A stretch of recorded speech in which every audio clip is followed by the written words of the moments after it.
Welcome back to Port.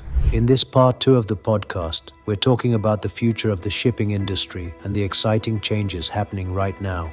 You'll learn about 3 big challenges facing global shipping: decarbonization, digitalization, and the human factor. Discover how companies are adapting to new environmental regulations, using technology to streamline operations, and reshaping the role of seafarers. We'll also explore how emerging technologies like AI and blockchain are transforming the way shipping works, from autonomous ships to advanced maintenance tools. And of course, we'll dive into how these changes impact the people at the heart of it all, the seafarers. If you're curious about where the maritime industry is headed and how it's tackling modern challenges, this episode is for you. Let's set sail into part 2. Okay, and Nautical Institute, you're also associated with Nautical Institute, Captain. Yes. So, Yeah, I've been very fortunate to be associated with the Nautical Institute, first as a secretary for 8 years. Took a sabbatical for 4 years and called in again by the previous chairman to represent the institute again as a chairman. And now I'm an elected chairman, waiting to be handed over. Nautical Institute sits in nicely with that little void that I have of giving back to the community. And I think as much as one would do and one would like to do, and as much as I do, I think that void is going to remain a void. It's like a deep crack in your personality, and the more you try to fill it up, the more it remains void, So Nautical Institute is a fantastic way of me connecting back to what I like best, giving back, what I feel good about giving back. And it is something that goes towards seafarer welfare. And most of my narrative, and those who know me well know, that I am fiercely supportive of the seafaring community.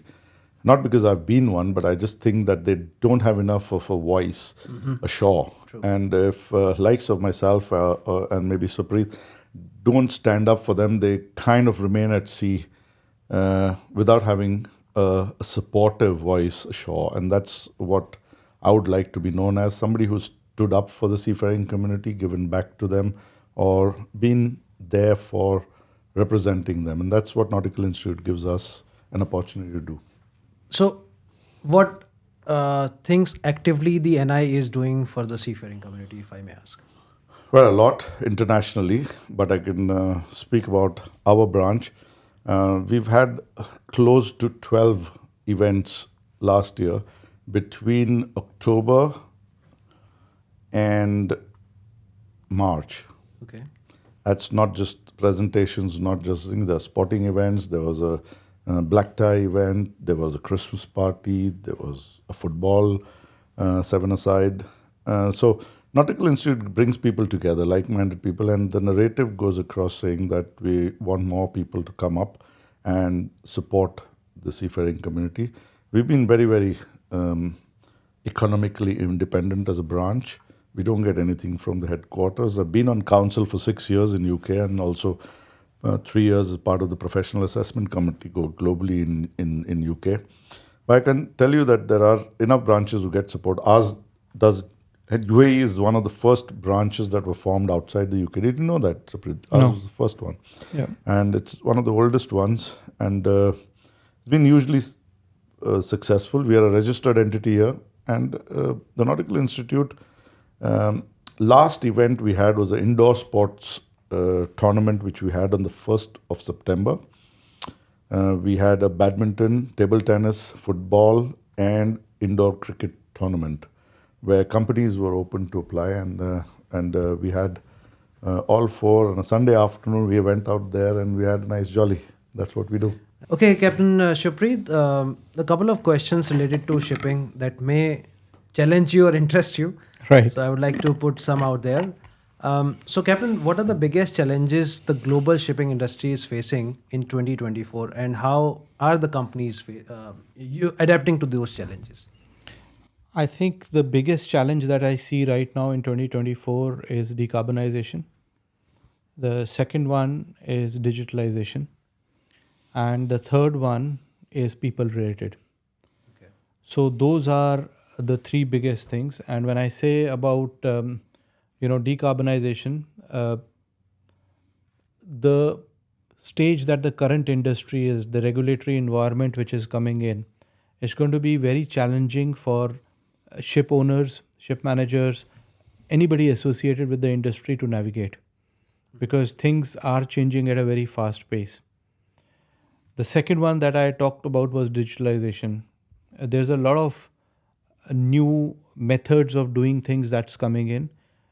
The traditional ship owner, or the concept of shipping as it was, has really been upended in the last couple of decades. And the pace is going to just getting faster and faster. And how people interact with each other in shipping, it's going to be a step change. The third thing I talked about was about the people challenge. And the people challenge is, as the new technologies come in, as the new technologies are forced by digitalization or decarbonization, the role of the seafarer is going to change. How the seafarer is used to be working, it's not going to be that going forward. And I always say that people need to kind of learn, unlearn, and relearn. What you are doing today may not be the valid thing tomorrow. And are our people, our training institutes, are the people which are related to the industry, are they really synced to this to kind of produce the type of manpower that is required going forward? Right? And and in the midst of this, now we do have this geopolitical changes also, which is just like it's an added on component on top of the three challenges I think we already have. Interesting.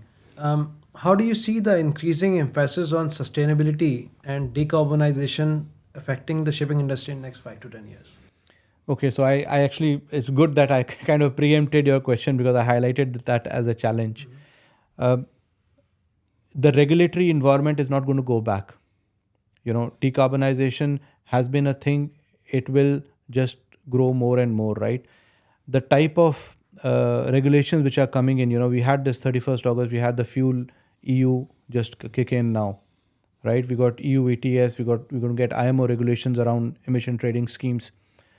All this is making the ship owner think twice before investing into vessels, right? Because the way the carbon tax regimes are going to work going forward, your opportunities to make money out of it will also change, right? There will going down or going up? Or? Actually, it's how you play the game. If you know the turf, when should you invest? Because there was a time when ship owners used to be able to hedge their risks by freight futures, or there were other things which they could implement within their strategies. The biggest always being the cost of the ship when you buy it. But now it's going to be how efficiently you operate the ship. Is also a part of it's also going to become a part, and that's going to affect the seafarer. Are they really in tune to, should I start another generator or should I not? Right? So it's going to come down to that nitty gritty, right? What kind of lighting I have on my ship? Do I have variable frequency drives in my engine room? So it's going to come down to that nitty gritty, and that's going to be really linked to the people that we have on board the ship. So the decision making from the offices to the people that are at the cutting edge, it's going to be linked together, and that's really a regulatory change is going to bring about that. Very interesting. So maybe in the coming future there will be, let's say, one person in charge of efficiency on board. Absolutely. He is an efficiency officer on board. Something like that could happen. There is, at least in offices and companies within the ship management as well as within the ship ownership organizations, there are actually sustainability people coming in, right? And they are challenging everything that we are doing. So yes, you are right, and maybe that position may shift on board the vessels as well. Yeah. Instead of electrical officer, you will have efficiency officer on board. And look, it is a part of being aware of what you're spending and what you're dispensing out in the environment. And it's down to basically being carbon efficient. So it's all coming down to that, because all this adds up to the mandate that IMO signed up to be net zero by 2050, 2050, and right. that's what it's all going towards. And it may sound um, uncomfortable to the close-minded or the orthodox amongst us, but I think if you have a forward way of thinking and outlook, which is responsible to your profession, to the environment around you, you take that on your chin and say that I'm going to be a responsible ship owner operator, and I'm going to be operating it efficiently, and that is down to that. Understood. Okay, Captain, next question is for you. How do you think the emerging technologies like AI and blockchain gonna affect the shipping industry at large? Well, positively is one simple answer to this elaborate question, but in the road towards acceptability comes a lot of hurdles, and we've all been seafarers. We're all three master mariners sitting on this table, and I can tell you that we've seen enough dinosauric attitudes amongst our fraternity who kind of are very slow on the uptake of these arising, upcoming technology. You can see them on the horizon, but you think that's too far from me yet, and I won't take any action. You know, typical target that you see on the horizon. And a little while later, you come to know you come too close for comfort. So it's similar to that. AI and blockchain and emerging technology is all about acceptability, and it's all about accepting the space of change. It is unbelievably true that change management and the speed at which our own minds are accepting change is far slower than what's actually affecting us and how soon the change is happening. So it's about accepting change, and accepting change quicker than later is the answer to how the AI and blockchain is going to affect us. There are going to be those who are going to fall off like old leaves of a plant, who will eventually say, can't handle this, it's not for me, and I've done with it, and I can't handle all this new technology. But I think those who are young at heart and mind will sustain and accept the change and change with times. It's all about that. Okay. Next question for you, Captain. How do you see the geopolitical tensions such as trade wars and port sanctions affecting the shipping industry in the near future? Okay, so I'll talk about it in two different levels. I'll first address the seafaring community itself, the seafarers which are on board. I think for them it's a big challenge. You know, we may not realize, it's been a while since I was last on a ship, but you know, when you are on a vessel, you are in a very enclosed, bubbled world, and you don't really have access to real time information even in this connected world. Right? So for our seafaring community, I think my heart goes out to them. They are really brave, because sometimes the decisions to go through or not go through, they may not have that much say in it, right? So they need to be supported by the companies to be able to make the right decisions and to, you know, deal with this challenge properly. From a company perspective, I think it has really upended the trade. You know, the way the especially on the tanker market, the way the cargoes are being carried has completely changed after what has happened in in the Suez Canal, or the Red Sea area, right? And similarly, cargoes that were being carried on the grain side out of Black Sea, I think that changed a lot after the Russian invasion of Ukraine. So on a macro level, for the bigger companies, it does give opportunities also, but they need to kind of take another thing into the mix now. And it's not going to be easier going forward, because the number of wars that we have ongoing, or the number of challenges that we have ongoing currently in various parts of the world, it is just much more than what it used to be. Okay. Right? So I think that's another thing that companies have to take within their risk matrix when they are taking into account. And also, like, I'll go one level beyond the ship owners to the charterers. They have a say in this also. A US oil major may not want its cargoes to be going through Red Sea. Yeah. Right? So there is that dynamic also which is at play. And all of us have a part to play in this. All of us have to be aware of the challenges so that we can take the right decisions. Actually, I was going through one article in news. It's about Maersk Line. So basically, Maersk Line also have realized that the challenges which are related to, let's say attacks in Red Sea, drought at Panama Canal, and higher tariffs, building terminals and buying the trucking companies as well, Right. to make sure that they have the monopoly in the end-to-end logistics. What do you think about that, Captain? Look, I think Muslim a bit slow on this. Is it? My last interview with one of the TV channels here has Yeah, I saw mentioned that. Yeah. And I can tell you that if there is something that Dubai does right, it gets the best advice in the world and doesn't sit on it.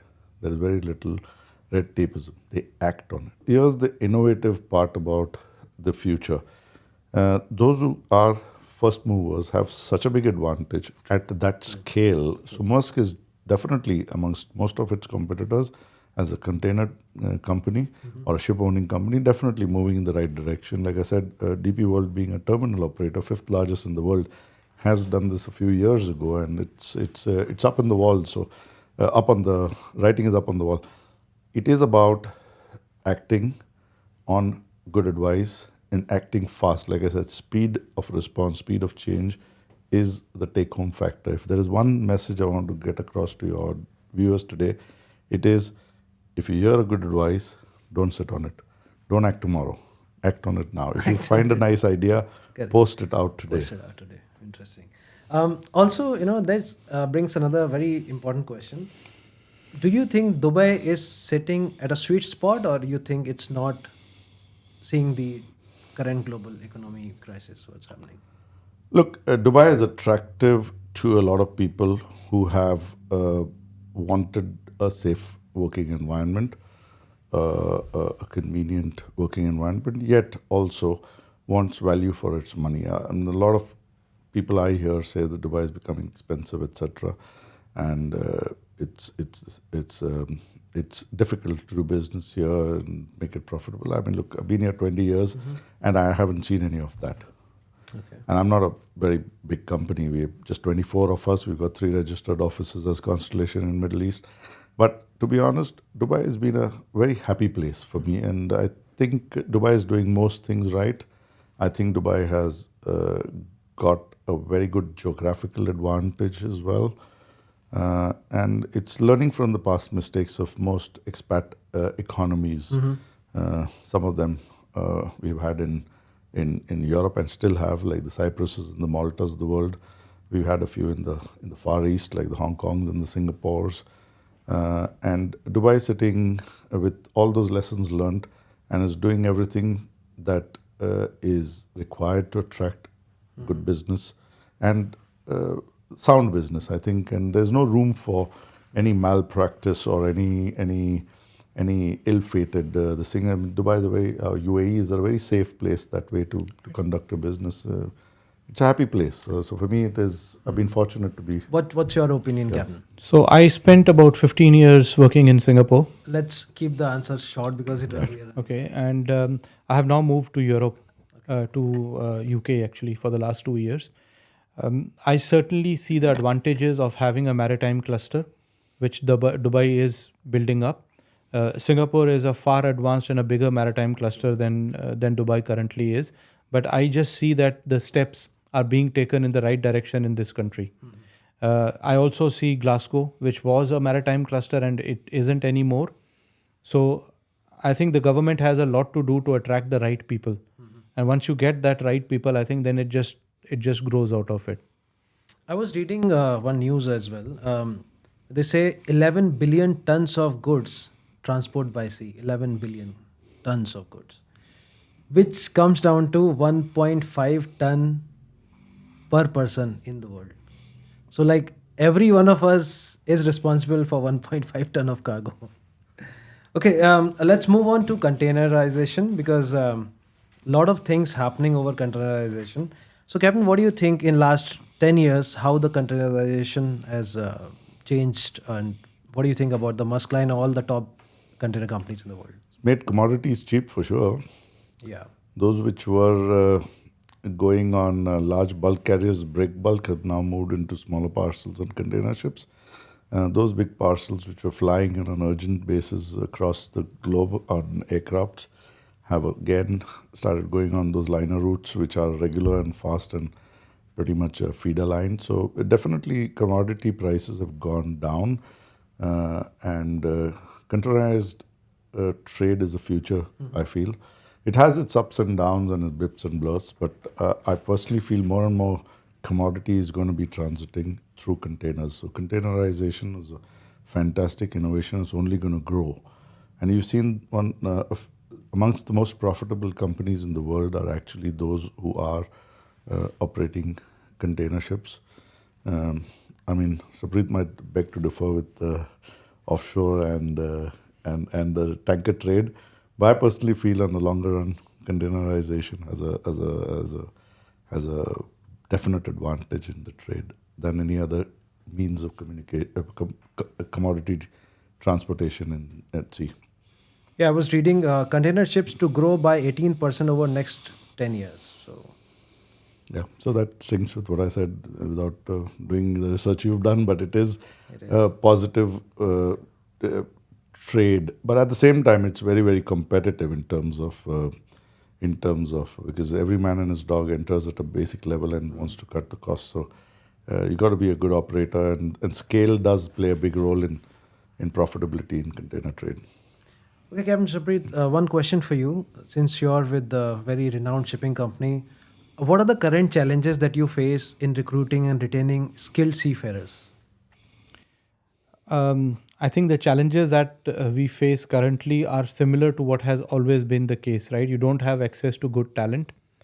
COVID changed a lot of things actually.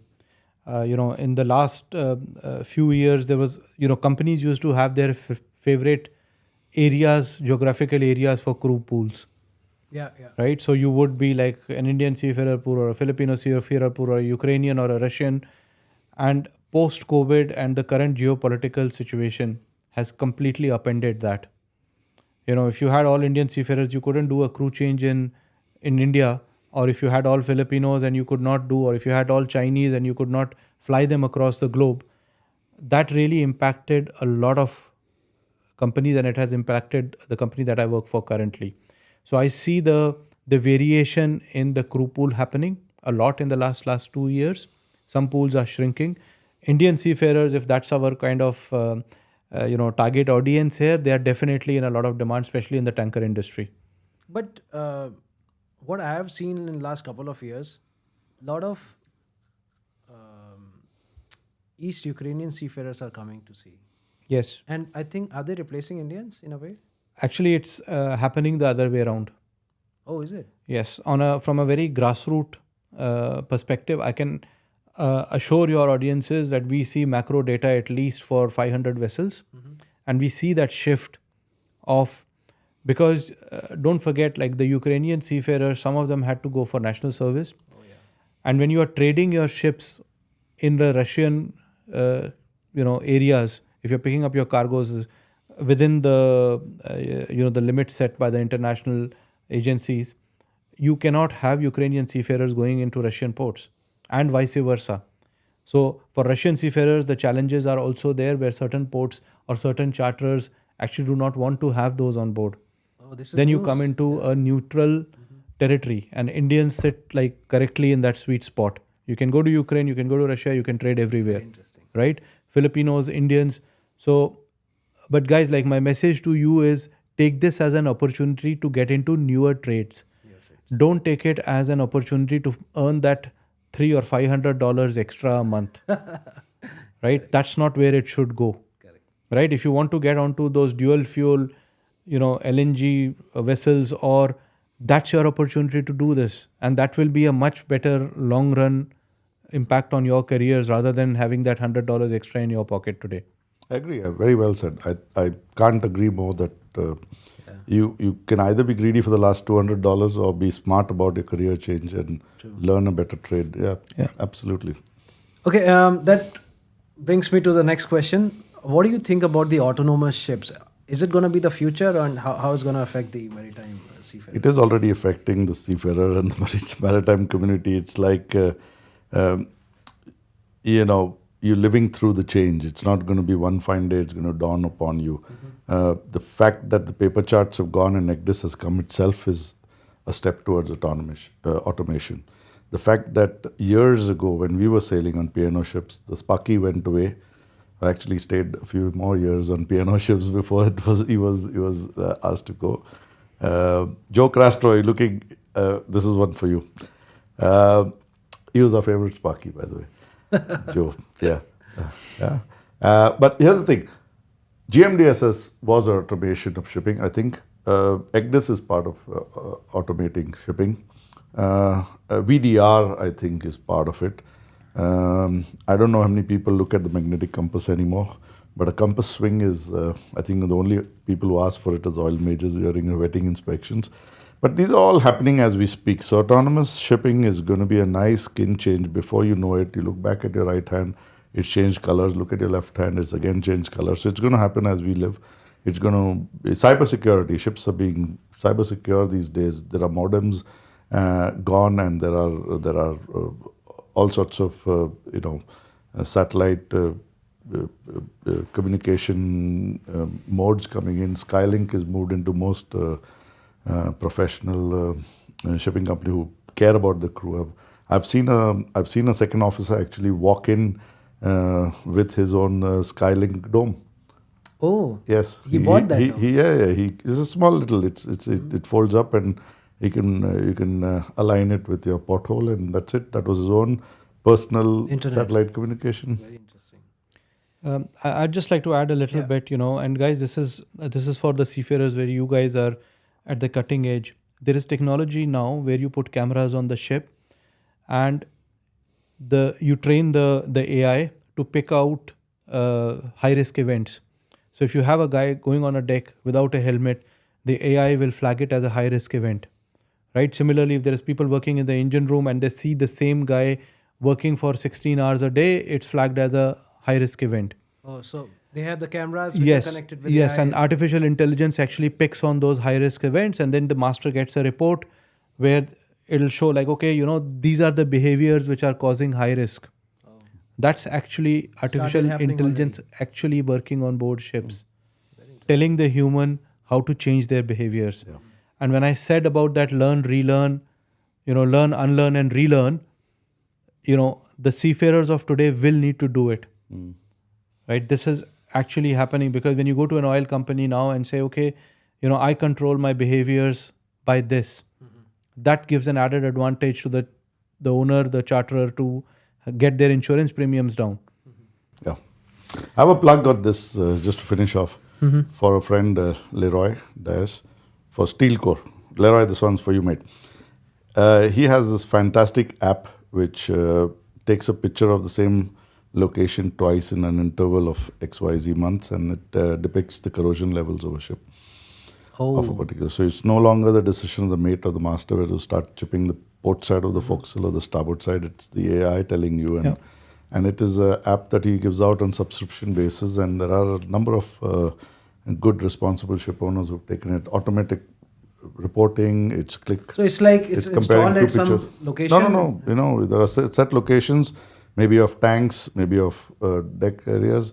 They just take 2 pictures after a few months, weeks, depending on the client's requirements.